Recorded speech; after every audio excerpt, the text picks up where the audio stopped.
नमस्कार दोस्तों, मैं हूं मनु और आप देख रहे हैं वर्ल्ड 360 विद मनु। आज के हमारे बिग न्यूज में सवाल है, क्या है रूसी पेरिस्ट्रोइका और ग्लासनोस्ट का चीन से कनेक्शन? क्यों चीन तिब्बत के इलाके में एयरपोर्ट बनाने जा रहा है? इसके अलावा क्यों चीन लहासा में गोंगवर हवाई अड्डे को इस क्षेत्र के सबसे बड़े हवाई अड्डे के रूप में विकसित करने जा रहा है? और क्यों शी जिनपिंग के राष्ट्रपति बनने के बाद से ही चीन ने तिब्बत में निवेश काफी बढ़ा दिया है? ऐसा क्या है कि लगभग 35 लाख की आबादी वाले तिब्बत में चीन ने कुल 130 नए हवाई मार्ग शुरू किए हैं? और क्यों मैरीलैंड में यूएस आर्मी लैब के खिलाफ चीन ने कोविड इंक्वायरी की मांग की है? इसी तरह के तमाम सवालात पर चर्चा करने के लिए आज हमारे साथ स्टूडियो में मौजूद हैं डॉक्टर गुलरेज शेख, जो कि geopolitical analyst and defence expert हैं। डॉक्टर साहब, आपका हमारे शो में बहुत बहुत स्वागत है। जय हिंद। जय हिंद। डॉक्टर साहब, सबसे पहला सवाल तो मेरा यही है, जो मैंने अपने इंट्रोडक्शन में नहीं लिया है। भारत दौरे पर आए जो अमेरिकी विदेश मंत्री एंटनी ब्लिंक्स, उनकी यात्रा को आप कैसे देख रहे हैं? मैं इसको पॉजिटिवली देखता हूँ, सकारात्मक रूप से देखता हूँ, क्योंकि इस प्रकार की जो यात्राएं होती हैं, इन्हीं से आपकी जो म्यूचुअल पार्टनरशिप होती है और ट्रस्ट होता है, वो इंक्रीज होता है। और यह ऐसे समय में हो रही है जहां बहुत सारे जियोपॉलिटिकल इवेंट एक साथ हो रहे हैं। एक तरफ चाइना है जो कॉन्स्टेंटली एग्रेशन दिखा रहा है, दूसरी तरफ अफगानिस्तान है जो कि जहां तालिबान अपने पैर फंसाता जा रहा है। तो ये जो उनका विजिट है, ये जियो पॉलिटिकल महत्व रखता है।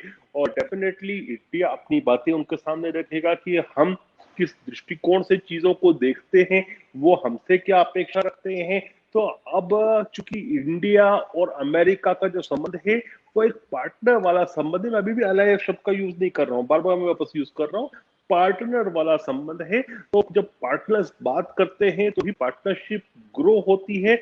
इतना हमको देखना चाहिए, जब तक की चीजें बाहर नहीं आती उससे ज्यादा डिटेल में भी नहीं जानना चाहिए, लेकिन इट्स अ पॉजिटिव सिंबल और पार्टनरशिप की ग्रोथ का सिंबल। जी डॉक्टर साहब, इसके साथ ही हम जानना चाहेंगे कि जो अमेरिका पाकिस्तान और अफगानिस्तान को लेकर एक क्वाड बना रहा है, इसमें भारत कहीं भी नहीं है। देखिए, वो तो आप- नहीं, वो लाफेबल है जो उन्होंने किया है ना, कि जो ये क्वाड बनाया है। ठीक है, मैं अभी क्वाड का मतलब क्या हुआ आप ये समझिए। पहली बात तो कि क्वाड मतलब चार ऐसे देशों का समूह जिनकी एक जैसी आइडियोलॉजी है, जिनकी एक जैसी थिंकिंग है। अब इसमें यदि हम बात करें तो चार देश कौन कौन से हैं? अफगानिस्तान है, यूनाइटेड स्टेट्स ऑफ अमेरिका है, पाकिस्तान है, उज्बेकिस्तान है। अब इसमें पाकिस्तान और अफगानिस्तान, ये दोनों एक दूसरे को फूटी हाथ नहीं सुहाते हैं। वर्तमान में अफगानिस्तान मतलब जो घनी सरकार की हम बात कर रहे हैं, वो क्वाड खांगे तालिबान के, जिसके पास 80-85% क्षेत्रफल है, वहां का वो नहीं है।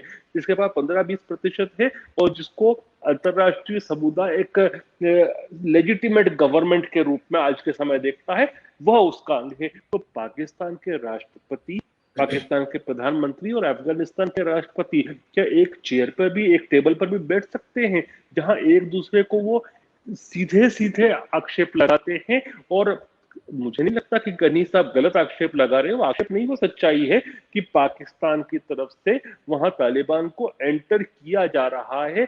10-10 हजार तालिबानों को एंटर किया जा रहा है, पाकिस्तान पूरा संरक्षण दे रहा है। और वहीं जो पाकिस्तान का एटीट्यूड है उनके प्रति, वो अफगानिस्तान के राष्ट्रपति के प्रति वो दिखा जो इमरान खान का बिहेवियर है, एटीट्यूड है। तो दो कंट्रीज दोनों एक दूसरे के विपरीत है। और एक कंट्री अर्थात पाकिस्तान जो है, वो दूसरे कंट्री को, जो क्वाड की अंग है अफगानिस्तान, उसकी जो सरकार है काबुल, उसको टॉपल करना चाहता है। वो उसके विपरीत अर्थात तालिबान की सरकार को बिठाना चाहता है। तो ये तो आपस में ही ये चीजें विपरीत दिशा में जाती है। तो ये कैसे हो सकता है? फिर जो उसमें तीसरा देश है उज्बेकिस्तान, देखिए उज्बेकिस्तान जो है ना, वो दुनिया का सबसे बड़ा डबल लैंडलॉक्ड कंट्री है। डबल लैंडलॉक्ड कंट्री क्या होता है कि एक तो वो खुद लैंडलॉक्ड हो, जिसका कोई भी समुद्री सीमा से संपर्क नहीं हो, ऐसा देश। लेकिन जिस देश के जो पड़ोसी देश है बिल्कुल लगे हुए, वो भी लैंडलॉक्ड है, उनका भी समुद्री सीमा से कोई संपर्क नहीं है, ऐसा कंट्री है। और उसकी बहुत ज्यादा डिपेंडेंसी जो है ना मनो, वो रशिया के ऊपर है रेमिटेंसेस के लिए। किस प्रकार से है? जिस प्रकार से नेपाल के लोग हमारे यहाँ आकर काम करते हैं, वो घर पैसा भेजते हैं, वैसी कुछ कुछ स्थिति तो उन लोगों की है कि उज्बेकिस्तान के लोग रशिया में काम करते हैं और घर रेमिटेंसेस भेजते हैं। साथ ही जो उनका कॉटन हुआ या दूसरे पदार्थ जो मैन्युफैक्चर करते हैं वो उनके लिए बहुत बड़ा मार्केट है, रशिया सर्व करता है। और रशियन प्रोडक्ट्स का बहुत बड़ा इंपोर्टर उज्बेकिस्तान है। और जहां तक चाइनीज एंगल है, चाइना का बेल्ट एंड रोड इनिशिएटिव का पार्ट है वो कंट्री। चाइना वहां सबसे बड़ा इन्वेस्टर है और सेकंड सबसे बड़ा इन्वेस्टर वहां रशिया है। तो आपको क्या लगता है कि चाइना और रशिया अमेरिका के क्वाड में उज्बेकिस्तान को जाने देंगे, काम करने देंगे? देखिए, उज्बेकिस्तान बहुत क्लेवरली हमेशा कोशिश करता है कि बैलेंस करे चीजों को, अमेरिकन कैंप को भी साथ रखे, रशियन कैंप को भी साथ रखे, दोनों से फायदा ले। लेकिन फायदा एक सीमा में ले सकते हो आप एक्स्ट्रा माइल जाके नहीं ले सकते। और जब यहाँ पर दो पावर्स चाइना और रशिया आपको खींच रहे हैं तो आप यूनाइटेड स्टेट का सपोर्ट नहीं कर सकते। और तीसरी सबसे बड़ी बात यह है कि मैंने हमेशा कहा है कि अमेरिका 2002 में जब अफगानिस्तान पर अटैक किया था उसी दिन जंग हार गया था। वो क्यों? क्योंकि उन्होंने अपना पार्टनर के रूप में पाकिस्तान को रखा था और पाकिस्तान शुरू दिन से ही उनको डिच कर रहा था, बैकस्टैप कर रहा था। अब वापस वही स्थिति परिस्थिति बना रहे हैं। अब इसका मतलब आप ये समझिए कि चलिए ठीक है, वो लोग पाकिस्तानी जो हैं आज के समय उनको अपना एयर बेस नहीं दे रहे हैं या कोई भी मिलिट्री बेस नहीं दे रहे हैं। हो सकता है कि उज्बेकिस्तान भी नहीं दे या दे भी दे। तो दोनों चीजों में क्या होगा कि जब यदि ड्रोन या कोई उनका जेट वहां बॉम्बार्डमेंट करने के लिए तालिबान पे पहुंचेगा तो उससे पहले ही सूचित कर दिया जाएगा। मतलब जो सीक्रेट इंफॉर्मेशन है वो लीक हो जाएगी। उसी प्रकार से अगर वो उज्बेकिस्तान से भी जाएगा तो चाइना या रशिया को मालूम पड़ेगा। अब वो अमेरिका को बैक स्टेप करने के लिए उस इंफॉर्मेशन को तालिबान को देंगे कि नहीं देंगे, आप खुद अपने आप से समझिए। तो ये तो क्वाड क्या सोच के बनाया है। अच्छा, उससे बड़ी जो बात है ना, ऐसा नहीं है कि ये कोई न्यूज पोर्टल्स पे आ रहा था, ये बाकायदा अमेरिकन सरकार की वेबसाइट पर उन्होंने उसको प्रदर्शित किया कि हमने क्वाड का फॉर्मेशन किया है। शायद मैंने आपको उसका स्नैपशॉट भी भेजा था। जी। तो ये मैं बार बार कहता हूं कि वॉशिंगटन में जो थिंक टैंक्स हैं वो क्या पढ़ते हैं। और मैं तो ये सोचता हूँ हमारे आगे आने वाली जनरेशन को इनकी यूनिवर्सिटी में भेजना चाहिए कि नहीं भेजना चाहिए। वो इंसान बनकर निकलेगा कि मंकी बनकर निकलेगा, वी डोंट नो। बिल्कुल। क्या भरा है उनके भेजे में? मतलब क्या सोच के पाकिस्तान जैसे देश को जो आपको पीठ पे खंजर डालने के लिए बैठा है उसको आप क्वाड में बना रहे हो। तो वो तो प्लान जो है वो तो शुरू दिन से ही फेल्ड वेंचर है। बेवकूफी कर रहे हैं ये। बिल्कुल डॉक्टर साहब, वो तो जो कर रहे हैं, लेकिन आप सोचिए पड़ोस में तो एक तरह से क्या कह सकते हैं, हम त्योहार मनाया जा रहा होगा इस बात के कि हम तो क्वाड में आ गए हैं, अमेरिका ने हमारे लिए अलग बना दिया है। वो देखिए, क्योंकि नहीं, कल मैंने पाकिस्तानी मीडिया की कुछ डिबेट सुने थे, हंसी ज्यादा आ रही थी, दिमाग कम चलाने की जरूरत पड़ रही बेवकूफी थी। कर रहे हैं वो भी बेवकूफी कर रहे हैं। मैं क्यों बोल रहा हूँ बेवकूफी कर रहे हैं? उनको ये समझना होगा कि आज के समय अमेरिका ने बहुत हद तक पाकिस्तान को वहां पर फ्री हैंड दे दिया है, क्योंकि तालिबान का आने का मतलब ही यह होता है।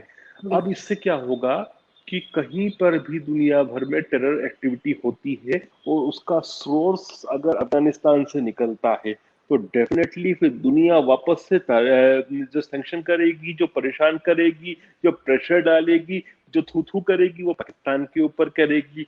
तो वो सिचुएशन में पाकिस्तान जाएगा और पाकिस्तान से अपेक्षा करेगी कि चूंकि आपका कंट्रोल तालिबान पर है, अब तालिबान को आप ठीक करो। लेकिन ये तालिबान मुझे नहीं लगता कि ये पूरी तरह से 90s वाला तालिबान रहेगा, क्योंकि इसको सपोर्ट करने के लिए अभी इसके पास दूसरे भी टूल्स है, जैसे चाइना का टूल है जो जी। इनका भी पिताजी है पाकिस्तान और का। आज पहुंचे भी तो फिर है तालिबानी, कुछ चाइना पहुंचे भी तो है डॉक्टर साहब। फिर रशिया, मॉस्को में उन्होंने प्रेस ब्रीफिंग करी। अब मॉस्को का भी उनको कहीं ना कहीं जो छतरी है किसी ना किसी रूप में मिल रही है। वरना आप ही सोचो ना कि यूरोप की सबसे बड़ी सिटीज में से एक मॉस्को, जो वहां जो एक कॉस्मोपॉलिटियन है और रशिया की कैपिटल है रशिया जैसे पावर की, वहां तालिबान को आप यदि प्रेस कॉन्फ्रेंस करवा रहे हो वहां उनसे, मतलब आप कहीं ना कहीं उनको लेजिटिमेसी दे रहे हो, उनको बिल्कुल। बोनीफाइड एंटिटी बनाने की कोशिश कर रहे हो। तो कुछ तो है आपके बीच में।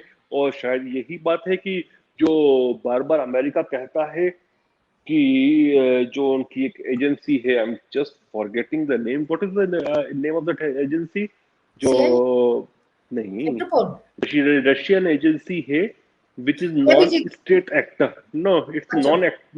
नॉन स्टेट एक्टर, लेकिन वो वही, आई थिंक इट्स ब्रू, आई थिंक इट्स ब्रू, कि ब्रू के ऊपर बार बार इल्जाम लगता है कि आपने तालिबान को पैसा दिया इस चीज के लिए कि वो अमेरिका को मारे वहां पर। तो हो सकता है, देखिए, जब वॉर होती है, और हम जानते हैं कि अमेरिका और अफगानिस्तान के संबंध, अब अमेरिका और रशिया के संबंध खराब है, बहुत खराब है। तो हर देश अपने अपने हिसाब से खेलता है। तो हो सकता है रशिया ने ये किया हो। मैं इस चीज को ये नहीं कहूंगा कि रशिया ने नहीं किया हुआ, हो सकता है किया हो। अमेरिका का वो आक्षेप जो है वह सही भी हो सकता है। तो अभी ये पाकिस्तानी जो बिल्कुल गैंगो हो रहे हैं, कि सेलिब्रेट कर रहे हैं कि ओहो हम तो जीत गए, ये इनके सर पे आने वाली है चीज, क्योंकि इन्फ्लक्स ऑफ रेफ्यूजी इनको कहीं ना कहीं झेलना पड़ेगा। दुनिया फिर इनको ये कहेगी कि अब तालिबान के ऊपर तो आपकी चलती है, तो आप तालिबान को ठीक करो। तालिबान हो सकता है इनकी सुनेगा नहीं, तो ये कुआ और खाई वाली स्थिति में फंस जाएंगे। ये मुझे साफ साफ दिख रहा है। तो लेट देम सेलिब्रेट। ये जो सेलिब्रेशन है ना, वो कुछ चंद दिनों का, उसके बाद परेशानी सामने खड़ी है। ठीक बात है, और आने वाले खतरे का उन्हें शायद आभास नहीं है कि उन्हें, और खासकर उनका डिसीजन हमेशा ही से गलत रहा है। जब भी जिस भी कैंप में गए हैं, उल्टा पाकिस्तानी लोगों के लिए एक ज्यादा मुसीबत की ही स्थिति खड़ी हुई है दुनिया में, अगर देखा जाए तो ये तो खैर भविष्य के गर्भ में है कि क्या निकल के आता है। डॉक्टर साहब, मेरा अगला सवाल है, मैरीलैंड में जो यूएस आर्मी लैब है, उसके खिलाफ हाल ही में चाइना ने कोविड इंक्वायरी की मांग की है। इस पर आप क्या कहना हम्म। चाहेंगे डॉक्टर साहब? देखो, जो क्या नाम है उनका, जाओ लिजियान, वेरी फेमस या फेमस, जो भी शब्द से उनको पारी दो, चाइनीज फॉरेन मिनिस्ट्री की जो स्पोक्स पर्सन है, उन्होंने फोर्ट डेट्रिक का जो उनका मिलिट्री बेस है अमेरिका का मैरीलैंड में, उसके ऊपर सवाल उठाया है। और उन्होंने ऑनलाइन एक पिटीशन भी साइन करवाई है 1 करोड़ 30 लाख चीनी नागरिकों से, कि इसकी जांच की जाए कोरोना वायरस की उत्पत्ति के हेतु। तो ये क्या है पता है, ये साफ साफ दिख रहा है कि डब्ल्यूएचओ की जो पहली रिपोर्ट थी, उसमें तो चाइना को उन्होंने एक तरह से फ्री पास दे दिया था, क्लीन चिट दे दी थी। लेकिन जब अंतरराष्ट्रीय स्तर पर उन पर प्रेशर बना, तो वो दूसरी रिपोर्टिंग की बात कर रहे हैं। चाइना उसको अलाउ नहीं कर रहा है। उसको काउंटर करने के लिए एक नया शोषा छोड़ रहा है कि अमेरिका की इस लैब को की जांच क्यों नहीं की जाए। और इस लैब का जो नाम लिया जा रहा है ना, जानबूझ के लिया जा रहा है फोर्ट डेट्रिक का, क्योंकि फोर्ट डेट्रिक में जो लेबोरेटरी है, वो, जैसा कि अमेरिका कहता है कि 80 के दशक से पहले जब जैविक हथियार बनाने की पाबंदी नहीं थी, तो द्वितीय विश्व युद्ध से लेकर ये 70-80 के दशक तक वहां जैविक हथियारों का निर्माण किया जाता था। इसलिए जानबूझकर इसका नाम लिया जा रहा है।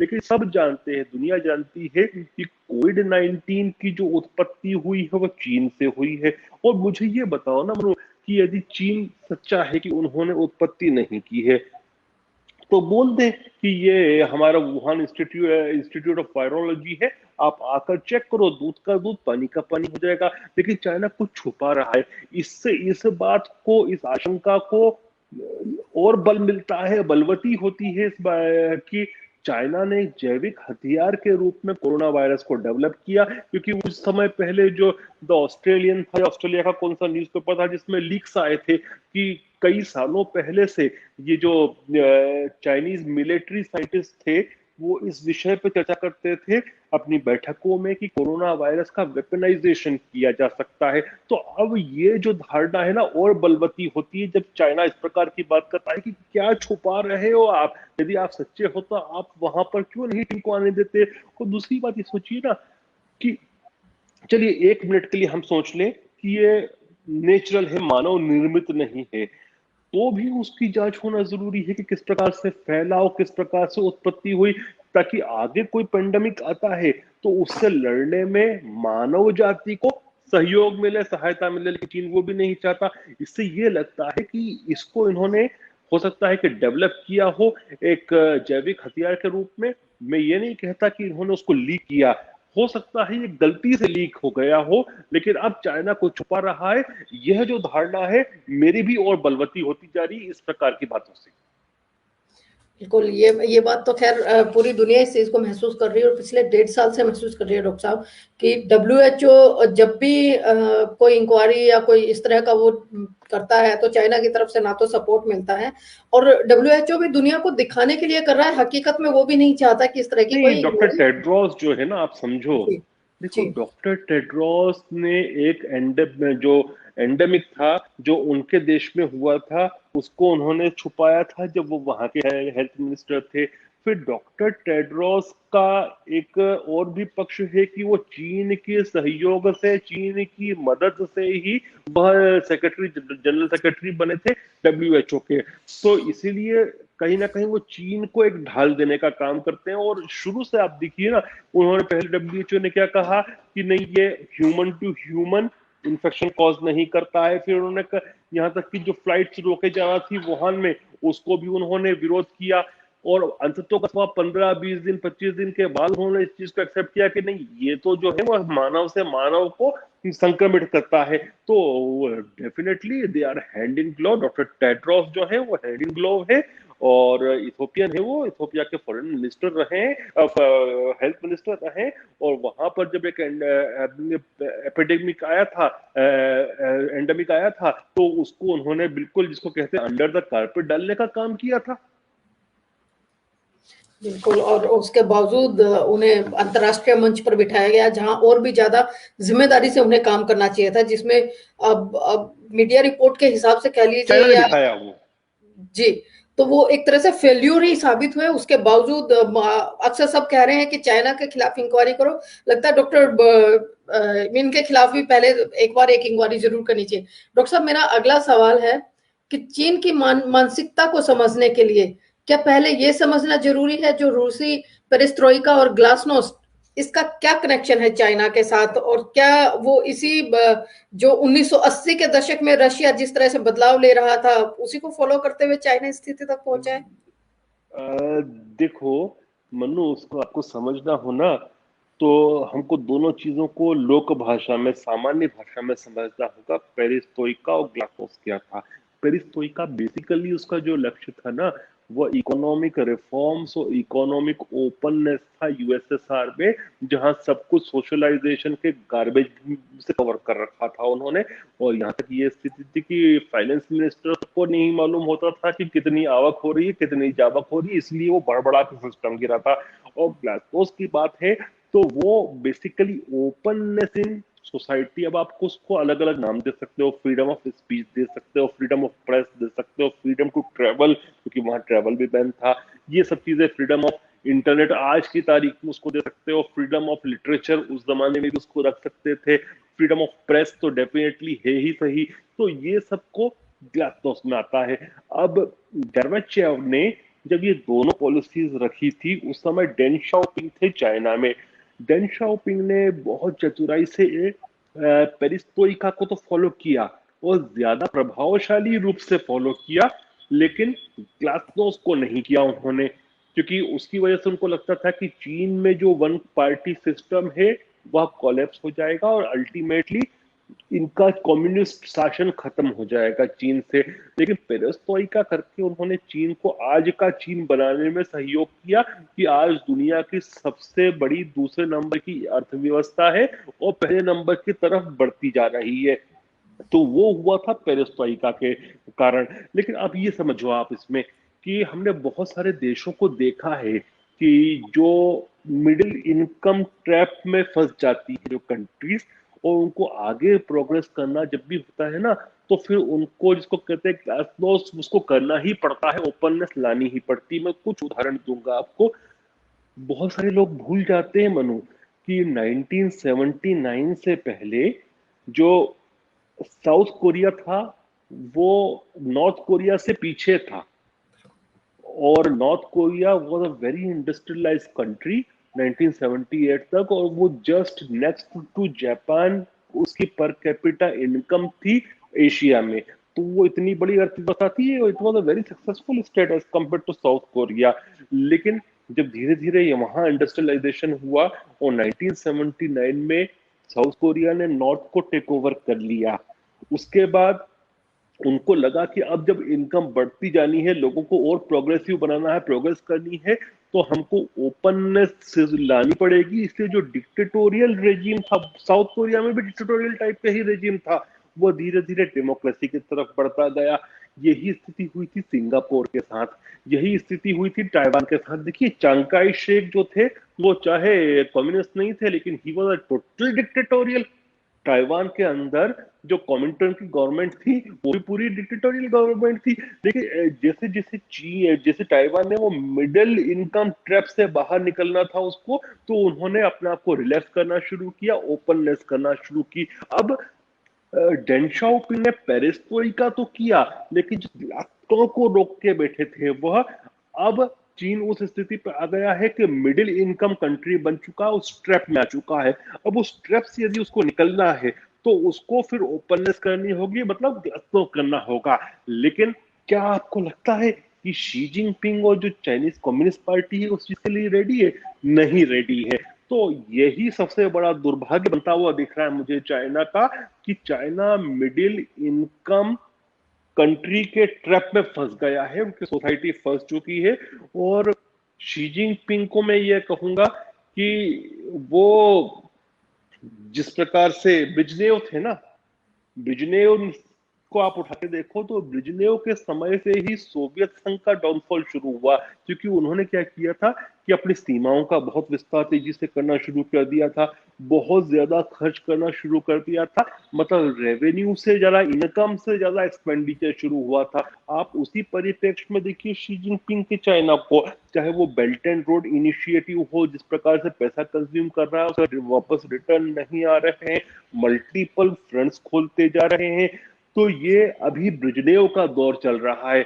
अगर कल से इन he is almost 68, Xi Jinping, कोई गर्वचेव जैसा बेवकूफ आ जाएगा, बेवकूफ में बोल रहा हूं उनके मद्देनजर, तो वो सिस्टम भड़बड़ा के गिर जाएगा।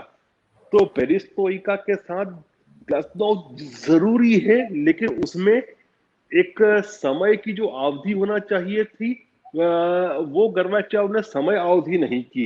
उन्होंने दोनों को एक साथ किया, एक बंद सोसाइटी में सिस्टम भड़बड़ा के गिरा, सोवियत संघ कोलैप्स हो गया।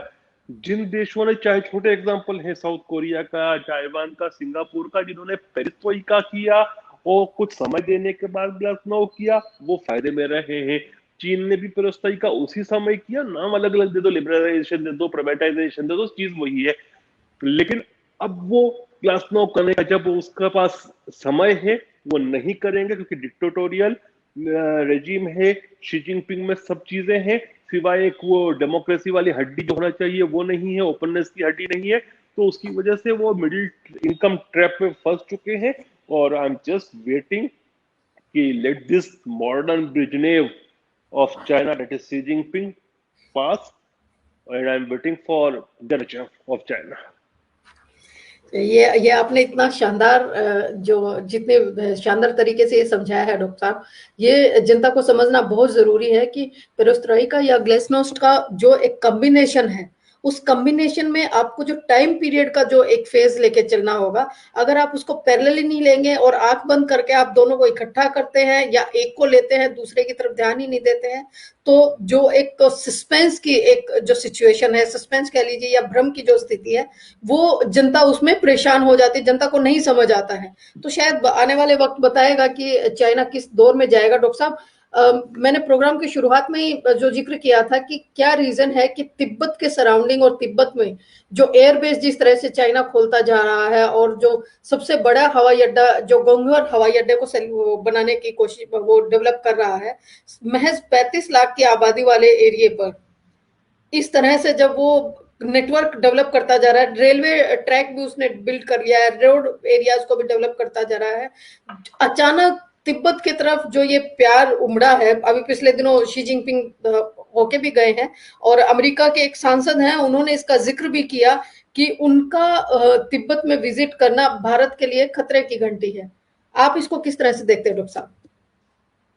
देखिए, दूसरी चीज मैं आपको ये भी कहता हूँ कि एंटनी ब्लिंकन जब इंडिया में हैं तो एक फॉर्मर एड प्लस जो साधु हैं, बौद्ध भिक्षु हैं, जो कि दलाई दलाई लामा। लामा के फॉर्मर एड रहे हैं, उनसे भी आज उन्होंने मुलाकात की है। तो चीन को आज बहुत बुरी मिर्ची लगी होगी, मुझे लगता है कल तक कुछ ना कुछ ग्लोबल टाइम्स छापेगा भी सही उसके विषय पर।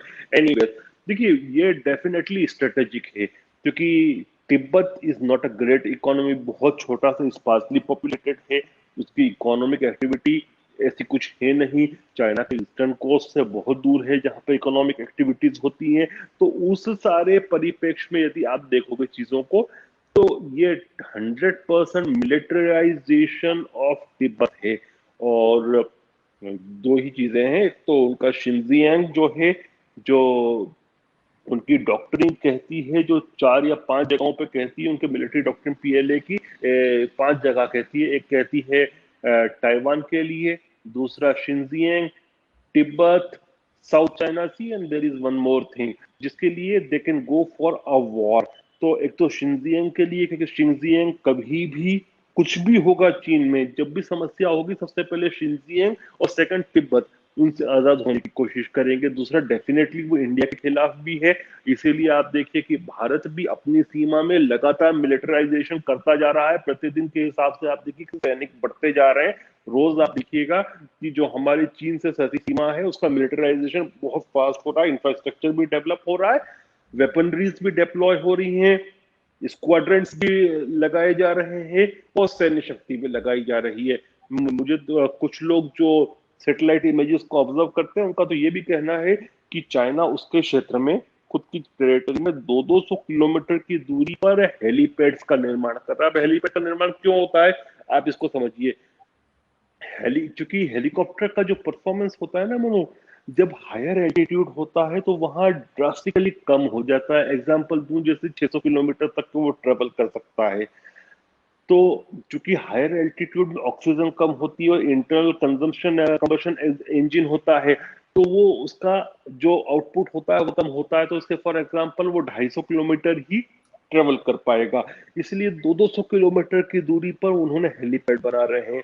तो वो बहुत तेजी से मिलिटराइजेशन कर रहे हैं। बुलेट ट्रेन भी चलाइए, ये सब मिलिटराइजेशन के संकेत हैं। लेकिन फिर मैं यही कह रहा हूँ कि इसलिए मैं ये भी कहता हूँ कि शी जिनपिंग जो है वो बिजनेव है, क्योंकि हम जब देखते हैं ना कि ओ 400 किलोमीटर की रफ्तार से ट्रेन चल रही है चाइना की, 600 किलोमीटर की रफ्तार से चाइना की ट्रेन चल रही है, आप ये देखिए उसके पीछे इकोनॉमिक्स जो है वो क्या है।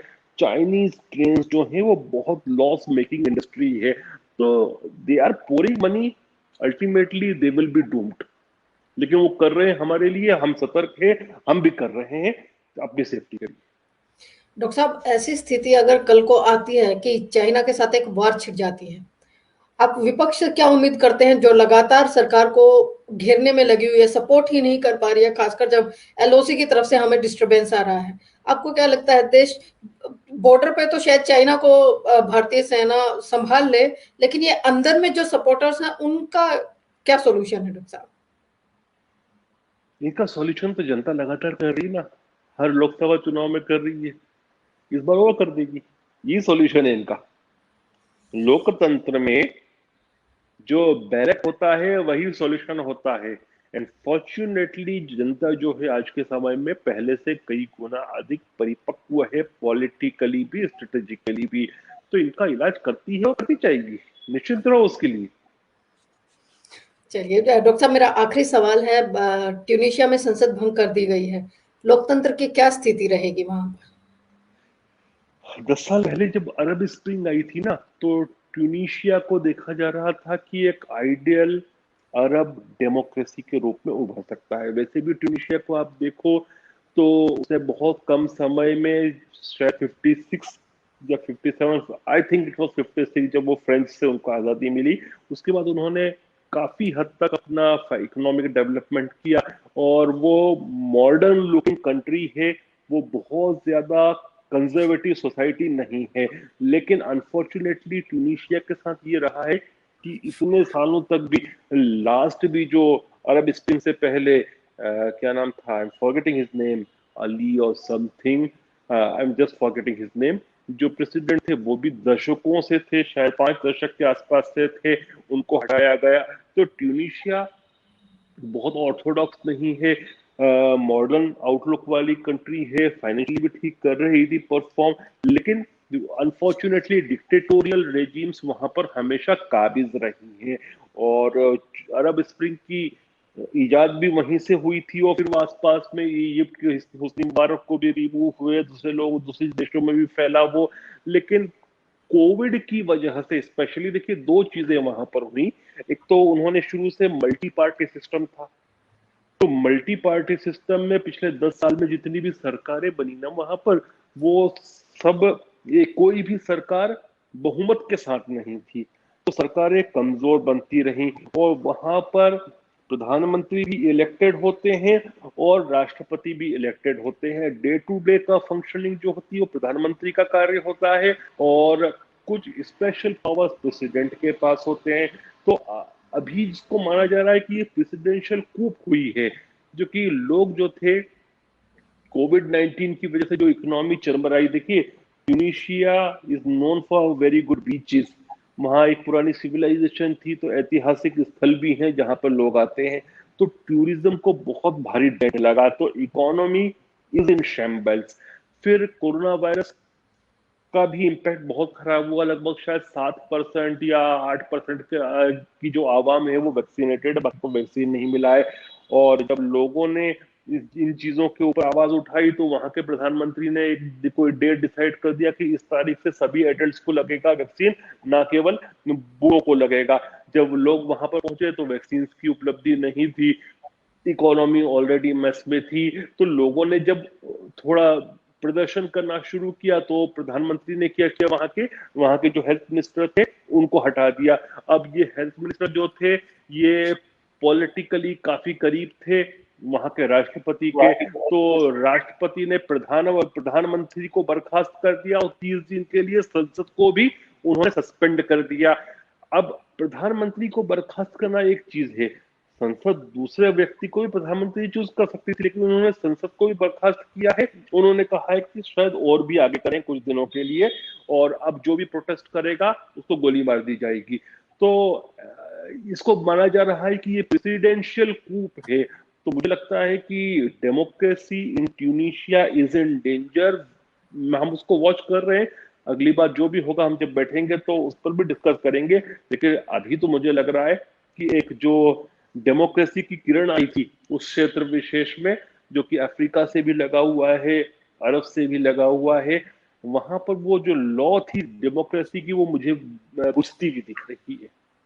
बिल्कुल आपने सही कहा डॉक्टर साहब, और इसका सबसे बड़ा रीजन तो खैर ये है कि आर्थिक स्थिति जो वहां चरमराई है, और पिछले 1.5-2 साल में कोविड की वजह से तो लोगों में अनरेस्ट भी था और वो अगेंस्ट भी थे सरकार के। और अब जब ये सेना ने जिस तरह से वहां पे कार्रवाई की है, पब्लिक ने अप्रिशिएट किया है वहां के राष्ट्रपति को कि हाँ ये संसद भंग करना और ये सब बहुत क्या जरूरी होता है था। पता है कि इस प्रकार के मेजर्स जो होते हैं इनिशियली लोग उसको सेलिब्रेट करते हैं, लेकिन फिर ऐसे ही जो राजनेता हैं जब वो डिक्टेटोरियल पावर ले लेते हैं तो फिर देन पब्लिक रिग्रेट्स। तो दुनिया की नजर इसीलिए है कि ये जो एक लॉ निकली थी लोकतंत्र की, वो शायद बुझ ना जाए वहां पर।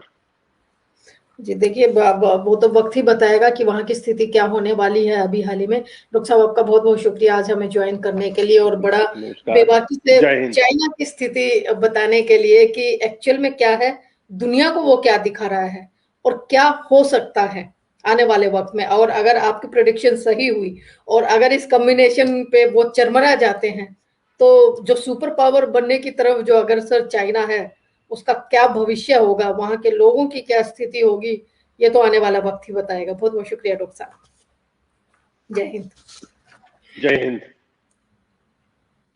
तो ये थे डॉक्टर गुलरेज शेख हमारे साथ बिग न्यूज में आज, और स्पेशल उन्होंने बताया कि पेरोस्ट्रोइका जो 1980 के दशक में एक नया विजन लेकर आया था, एक तरह से एक राजनीतिक आंदोलन के रूप में रशिया में, और एक बदलाव लेकर आया था, और उसके साथ ही लेकिन जब गोर्बाचोव आए और उन्होंने वो स्थिति को नहीं संभाल पाया और जिस तरह से विघटन हुआ रशिया का, वो सारी स्थिति, वो सारा अतीत हम लोगों के सामने है। और चाइना कहीं ना कहीं इसी प्लेटफॉर्म पर चल रहा है कि पेरेस्ट्रोइका को तो उसने एडॉप्ट किया, लेकिन ग्लासनोट को उसने एक्सेप्ट नहीं किया, जबकि उसके आसपास अगर हम ताइवान का एग्जांपल जिस तरह से डॉक्टर साहब ने लिया, उन्होंने दोनों का कॉम्बिनेशन लिया, तो विकास की गति भले ही धीरे हो लेकिन वो निरंतर चलती रहती है। इस पर चर्चा की। उसके साथ ही चर्चा की हमने कि तिब्बत में जो एयरबेस जिस तरह से डेवलप होता जा रहा है, ना केवल एयरबेस, एयर स्पेस को भी जिस तरह से अपग्रेड किया जा रहा है, रेलवे ट्रैक्स को जिस तरह से अपग्रेड किया जा रहा है, तो भारत की सेना को, भारत की सरकार को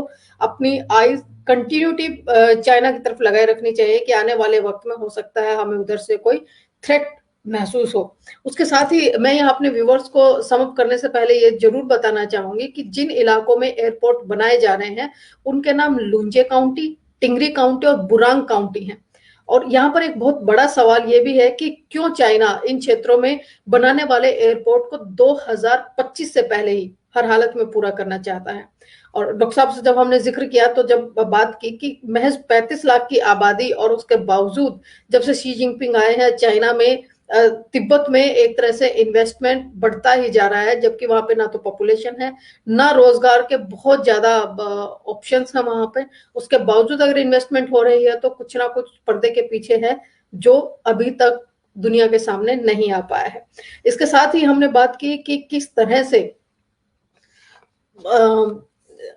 ट्यूनीशिया में जो एकदम से स्थिति खराब हुई है, सेना ने कवर अप किया है और संसद को भंग किया है, तो एक जो लोकतंत्र उभरता हुआ एक नया नया लोकतंत्र था और जिसकी जड़ें मजबूती की तरफ बढ़ रही थी, वो एकदम से कोलैप्स हो गया है। तो आने वाला वक्त बताएगा कि वहां के लोगों की स्थिति क्या होगी। और कोविड की वजह से केवल ट्यूनीशिया ही नहीं, यूरोप के और कई देश भी इस तरह की ही स्थिति में है इस वक्त कि आर्थिक स्थिति नहीं संभल पा रही है, जनता एकदम से सरकार के खिलाफ है, सरकारों के खिलाफ है। और कुछ वक्त के बाद यूरोप की स्थिति क्या होगी, इस पर भी आने वाले कुछ प्रोग्राम्स में हम बहुत जल्द चर्चा करेंगे।